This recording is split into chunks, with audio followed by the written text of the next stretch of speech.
আপনার কি ধরনের সমস্যা ছিল বলেন তো? আমার সমস্যা ছিল কোমরের, একটু আমি অনেক আরাম পাচ্ছি।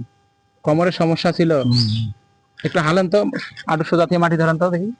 হ্যাঁ, ওঠেন ওঠেন, খুব তাড়াতাড়ি, আরেকবার খুব তাড়াতাড়ি। হ্যাঁ, এইভাবে হালতে পারছিলেন না, তাড়াতাড়ি? আগে পারিনি। আগে পারেন নাই, হ্যাঁ। এখন পারেন? পারি। তা আল্লাহর রহমত করছে না? আল্লাহর রহমত করেছে। আপনার উপকার হয়েছে তো? উপকার হয়েছে। তা উপকার পেয়ে খুশি আছেন তো? খুশি। আপনার নাম কি? মোহাম্মদ মন্টু মিয়া। গ্রাম? মোল্লাপাড়া। থানা? জেলা? থানা যে কষাকাটা জেলা পুরিলাম। তা আপনি ভালো থাকেন, সুস্থ থাকেন, আচ্ছা, বিদায় নিতেছি, আল্লাহ হাফেজ। তা আপনার আপনার কি হয় রোগী? আপনার কি হয়? আমার চাষা হয়। একটু চাপেন। আব্বা রোগী আপনার চাচা হয়, তা আপনার চাচার পাশে দাঁড়াইছেন, তা উনি তো রুগী, তা আপনি কেন দাঁড়াইছেন? না, দাঁড়াইছে এগুলো বলে কি ওনার উপকার পাইছি, নিয়ে আসলাম আমি নিজে।